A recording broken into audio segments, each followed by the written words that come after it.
ಇಂಚಿಗೇರಿ ಸಂಪ್ರದಾಯದ ಗುರು ಪರಂಪರೆಯಲ್ಲಿ ಮಹಾಶಯ ಮಹಾರಾಜ ಸ್ಥಾಪನೆ ಮಾಡಿದಂಥ ಈ ಇಂಚಿಗೇರಿ ಮಠ ಇವತ್ತು ಸದ್ಗುರು ಸಮರ್ಥ ನಿಜರಾಜಯೋಗಿ ಅವತಾರ ಪುರುಷ ಮಾಧವಾನಂದ ಪ್ರಭುಜಿಯವರ ಸ್ಮರಣಾರ್ಥ ಅಂದರೆ ಮಾಧವಾನಂದ ಪ್ರಭುಜಿಯವರ ಅಂತಂದ್ರೆ ದೇಶದ ಸ್ವತಂತ್ರತೆಗಾಗಿ ಗೋವಾ ವಿಮೋಚನೆ, ಕರ್ನಾಟಕ ಏಕೀಕರಣ ಹೀಗೆಲ್ಲ ಎಲ್ಲ ರಂಗದೊಳಗೂ ಹೋರಾಟ ಮಾಡಿ ಗುರುವಿನ ಕಡೆ ಉಪದೇಶ ತಗೊಂಡು ಸಾಧನೆಯನ್ನು ಮಾಡಿ ಬಾಲ ಬ್ರಹ್ಮಚಾರಿಗಳಾಗಿ ಆತ್ಮಜ್ಞಾನಿ ಸತ್ಪುರುಷರಾಗಿ ಈ ಪುಣ್ಯಭೂಮಿಯನ್ನು ಬೆಳಗಿದಂಥ ಒಬ್ಬ ಮಹಾಪುರುಷರು. ಅವರ ಪುಣ್ಯಾರಾಧನೆ ಕಾರ್ಯಕ್ರಮ ಜೂನ್ 4, 5, 6 ಇವತ್ತು 6ನೇ ತಾರೀಕಿನ ದಿವಸ ಈ ಸಪ್ತಾಹ ಮಂಗಲಮಯ ಸಮಯ ಇವೆಲ್ಲ ಲಕ್ಷಗಟ್ಟಲೆ ಮಂದಿ ಭಕ್ತಾದಿಗಳು ಅವರ ಪುಣ್ಯಾರಾಧನೆ ಕಾರ್ಯಕ್ರಮಕ್ಕೆ ಆಗಮಿಸಿದ್ದಾರೆ. ಇಲ್ಲೆಲ್ಲ ಥರದ, ಯಾಕಂದರೆ ಈ ಸಂಪ್ರದಾಯದ ನಿಯಮ ಯಾವುದೇ ಜಾತಿ ಮತ ಪಂಥ ಎಲ್ಲ ಧರ್ಮದವರು ಈ ಪರಮಾತ್ಮ ಈ ಸಂಪ್ರದಾಯದಲ್ಲಿ ಸದ್ಗುರುಗಳಿಗೆ ಈ ಒಂದು ಮಠಕ್ಕೆ ನಡ್ಕೋತಾರೆ. ಎಲ್ಲ ಧರ್ಮದ ಭಕ್ತಾದಿಗಳದಾರೆ. ಎಲ್ಲ ಭಕ್ತಾದಿಗಳು ಸದ್ಗುರು ಸಮರ್ಥರ ಒಂದು ಪುಣ್ಯಾರಾಧನೆ ಕಾರ್ಯಕ್ರಮಕ್ಕೆ ಆಗಮಿಸಿದ್ದಾರೆ. ಎಲ್ಲ ಪುರಾಣ ಪ್ರವಚನಗಳು, ಧಾರ್ಮಿಕ ಕಾರ್ಯಕ್ರಮಗಳು, ಎಲ್ಲ ಧರ್ಮದ ಗುರುಗಳು ಈ ಕಾರ್ಯಕ್ರಮದಲ್ಲಿ ಭಾಗಿಗಳಾಗಿ ಇವತ್ತು ಮಂಗಲಮಯ ಸಮಯ ಇಲ್ಲಿ ಕರ್ನಾಟಕ ಅಷ್ಟೇ ಅಲ್ಲದನ ಮಹಾರಾಷ್ಟ್ರದಿಂದ, ಕೇರಳದಿಂದ, ಈ ಕಡೆ ಆಂಧ್ರ ಪ್ರದೇಶ ಎಲ್ಲ ಭಾಗದಿಂದನೂ ಈ ಭಕ್ತಾದಿಗಳು ಈ ಕಾರ್ಯಕ್ರಮದಲ್ಲಿ ಭಾಗಿಗಳಾಗ್ಯಾರ. ಇದೊಂದು ಪುಣ್ಯಮಯ ಕಾರ್ಯಕ್ರಮ. ಆ ಪುಣ್ಯಾರಾಧನೆ ಆ ಸದ್ಗುರು ಸಮರ್ಥರ ಒಂದು ಮಹತ್ವವಾದಂಥ ಕಾರ್ಯಕ್ರಮ. ಯಾಕಂತಂದ್ರೆ ಅವರು ಎಲ್ಲ ಮಠಾಧೀಶರಗತ್ಲೆ, ಮಠಮಾನ್ಯಗತ್ಲೆ ಬರೀ ಪೀಠ, ಅವರ ತಮ್ಮ ಪ್ರವಚನ ಇಷ್ಟಕ್ಕೆ ಸೀಮಿತ ಆಗಿರ್ಲಾರ್ದನ ದೇಶದ ಸಲುವಾಗಿ, ಕರ್ನಾಟಕ ಏಕೀಕರಣ ಸಲುವಾಗಿ ಇನ್ನೂ ಅನೇಕ ಸಾಮಾಜಿಕ ಕೆಲಸ ಅಂದರೆ ಬಡವರನ್ನ ಎತ್ತಿ ಹಿಡಿಯೋದು, ದುಃಖಕ್ಕೆ ಒಳಗಾದವ್ರನ್ನ, ತುಳಿತಕ್ಕೆ ಒಳಗಾದಂಥವ್ರನ್ನ ಸಂರಕ್ಷಣೆ ಮಾಡೋದು, ಹಿಂಗೆ ಎಲ್ಲ ರಂಗದೊಳಗೂ ಅವರು ಶ್ರಮಪಟ್ಟಂಥ ಒಬ್ಬ ಮಹಾಪುರುಷರು, ಮಹಾಜ್ಞಾನಿಗಳು ಅವರ ಪುಣ್ಯಾರಾಧನೆ ಕಾರ್ಯಕ್ರಮ ಇವತ್ತಿನ ದಿವಸ ಎಲ್ಲ ಸಂಪ್ರದಾಯದ ಗುರುಬಂಧುಗಳು ಈ ಕಾರ್ಯಕ್ರಮದ ಭಾಗಿಗಳಾಗ್ಯಾರ. ಎಲ್ಲರೂ ತಮ್ಮ ತಮ್ಮ ಪ್ರವಚನ ಸೇವೆ ಸಲ್ಲಿಸಿ ಭಕ್ತಾದಿಗಳು ಈ ಒಂದು ಕಾರ್ಯಕ್ರಮದಲ್ಲಿ ಭಾಗಿಗಳಾಗ್ಯಾರ. ಲಕ್ಷಗಟ್ಟಲೆ ಮಂದಿ ಭಕ್ತಾದಿಗಳು ಈ ಕಾರ್ಯಕ್ರಮದ ಅನುಭವ ಆನಂದವನ್ನು ಪಡ್ಕೊಂಡಾರ.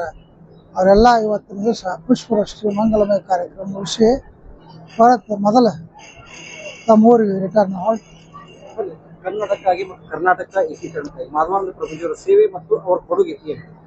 ಕರ್ನಾಟಕ ಏಕೀಕರಣಕ್ಕಾಗಿ ಸಾಕಷ್ಟು ಹೋರಾಟವನ್ನು ಮಾಡಿದ್ದಾರೆ. ಕನ್ನಡ ಸಲುವಾಗಿನ ಕನ್ನಡ ಅಂತಂದ್ರೆ ಅಂದಲ್ಲ, ಅಂದರೆ ಕರ್ನಾಟಕ ಏಕೀಕರಣ ಆಗೆಲ್ಲ ಸ್ವತಂತ್ರ ಪೂರ್ವದೊಳಗೆ ನೀವೆಲ್ಲ ಆಯಾ ಬೇರೆ ಬೇರೆ ಪೋರ್ಚುಗೀಸರು ಇರ್ತಿದ್ರು, ಇವೆಲ್ಲ ಒಂದೊಂದೊಂದೊಂದು ಬೇರೆ ಬೇರೆ ಇದ್ದು ಅದನ್ನೆಲ್ಲ ಅವರು ಏಕೀಕರಣ ಸಲುವಾಗಿ ಅಂದರೆ ಗೋವಾ ವಿಮೋಚನೆ, ಕರ್ನಾಟಕ ಏಕೀಕರಣ, ಇನ್ನೂ ಅನೇಕ ಅಂದರೆ ರಜಾಕರ ಹಾವಳಿ ಹಿಂಗೆಲ್ಲ ಆಗಿನ ದೇಶದ ಸಲುವಾಗಿ ಅವಶ್ಯಕತೆ ಇದ್ದಂಥ ಹೋರಾಟವನ್ನು ಅವ್ರು ಮಾಡಿ ತೋರಿಸ್ತಾರೆ. ಹಾಂ, ಕರ್ನಾಟಕ ಏಕೀಕರಣ ಪ್ರಶಸ್ತಿಯನ್ನು ಅವರು ಈ ರಾಜ್ಯದ ಮುಖ್ಯಮಂತ್ರಿ ಆಗಿನ ಸಮಯದೊಳಗೆ ಕುಮಾರಸ್ವಾಮಿ ಅವರಿದ್ದರು, ಅವರ ಮಾಧವಾನಂದ ಪ್ರಭುಜಿ ಮರಣೋತ್ತರ ಆ ಒಂದು ಏಕೀಕರಣ ಪ್ರಶಸ್ತಿಯನ್ನು ಇಂಚಿಗೇರಿ ಮಠಕ್ಕೆ ಸಲ್ಲಿಸಿದ್ದಾರೆ.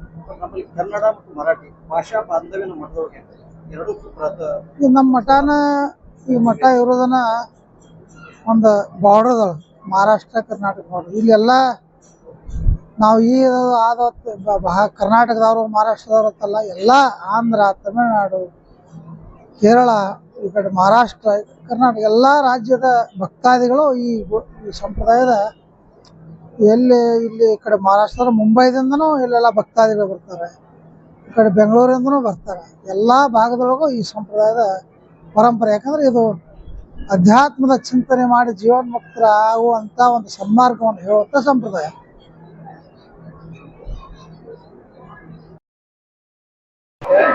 राजाधिराज सद्गुरुनाथ माधवानंद प्रभु की जय। राजाधिराज सद्गुरुनाथ महाराज की की जय राजा रघुनाथ जगन्नाथ महाराज की जय ಕ್ಷೇತ್ರ ಮಠದ ಮಾಧವಗುರುಗಳ ಈ ಒಂದು 45ನೇಯ ಪುಣ್ಯಸ್ಮೃತಿವಾಗಿ ಕಲಬುರಗಿ ಮಹಾನಗರದಿಂದ ಮಾಧವಾನಂದ ಪ್ರಭುಗಳ ಒಂದು ಶಾಖಾ ಆಶ್ರಮದಿಂದ ಕಲಬುರಗಿಯಿಂದ ಹೊರಟು ಪ್ರತಿಯೊಂದು ಊರೂರಿಗೆ ಹಳ್ಳಿಗೆ ಮಹಾತ್ಮ ಗಾಂಧೀಜಿ ಆಚಾರ್ಯರುವ ಭಾವೆ ಬಸವಣ್ಣವರ ಬುದ್ಧ ಬಸವ ಮಹಾತ್ಮ ಗಾಂಧಿಯವರ ತತ್ವ ಸರ್ವೋದಯ ತತ್ವವನ್ನು ಇಂತಿಹೇಳಿ ಸಾಂಪ್ರದಾಯ ಆಧ್ಯಾತ್ಮಿಕ ಸಂದೇಶವನ್ನು ನಮ್ಮ ರಾಷ್ಟ್ರ ಋಷಿಮುನಿಗಳು ಸಾಧು ಸಂತರು ಆಗಿ ಬಂದಂಥ ನಾಡಿನೊಳಗೆ ಇವತ್ತು ಮಾಧವಾನಂದ ಪ್ರಭುಗಳು ಈ ಒಂದು ರಾಷ್ಟ್ರಕ್ಕೆ ಒಂದು ಸ್ವತಂತ್ರ ತಂಪಟ್ಟು ಇದು ಅಲ್ಲದೆ ಕರ್ನಾಟಕಕ್ಕೆ ಗೋವಾ ವಿಮೋಚನೆ ಸರ್ವೋದಯ ಸಾಮ್ರಾಜ್ಯವನ್ನಾಗಿ ಮಾಡಿ ಇವತ್ತು ಇಡೀ ಜಗತ್ತಿಗೆ ಒಂದು ಬಡವ ದೀನ ದಲಿತರ ಮತ್ತು ಅಬಲೆಯರ ಒಂದು ಸಾಮೂಹಿಕ ವಿವಾಹ ಸಾಮೂಹಿಕ ಬೇಸಾಯಿ ಈ ತೆರನಾಗಿ ಒಂದು ನವ ಸಮಾಜವನ್ನು ನಿರ್ಮಾಣ ಮಾಡಿದಂಥ ಮಾಧವಾನಂದ ಪ್ರಭುಗಳು ಕಲಬುರಗಿಯಿಂದ ಮಾಘ ಸಪ್ತಾಹಕ್ಕೆ ಪ್ರತಿ ವರ್ಷವೂ 2 ಸಲ ಆಗ್ತದೆ.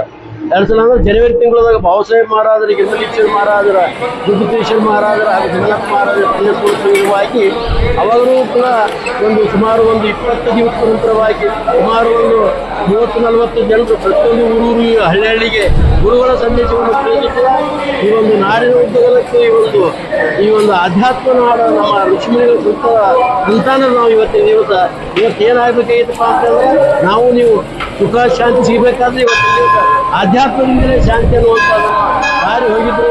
ಅದನ್ನು ಇವತ್ತು ನಾವು ನೀವು ಜೀವನದಲ್ಲಿ ಅಳಿಸಿಕೊಂಡು ಎಲ್ಲರೂ ಈ ಒಂದು ಮಾಧವಾನಂದ ಪ್ರಭುಗಳ ಪೂಜ್ಯ ರೇವಣಸಿದ್ದೇಶ್ವರ ಮಹಾರಾಜರ ಜೊತೆಗೆ ಪಾತ್ರರಾಗಬೇಕೆಂದು ನೀವು ಸಂದೇಶ. ದತ್ತಾತ್ರೇಯ ಹಾಸಿಲ್ಕರ್ ಕಲಬುರಗಿ, ದತ್ತಾತ್ರೇಯ ಹಾಸಿಲ್ಕರ್ ಕಲಬುರಗಿ ಈ ಒಂದು ಕಾರ್ಯಕರ್ತರು.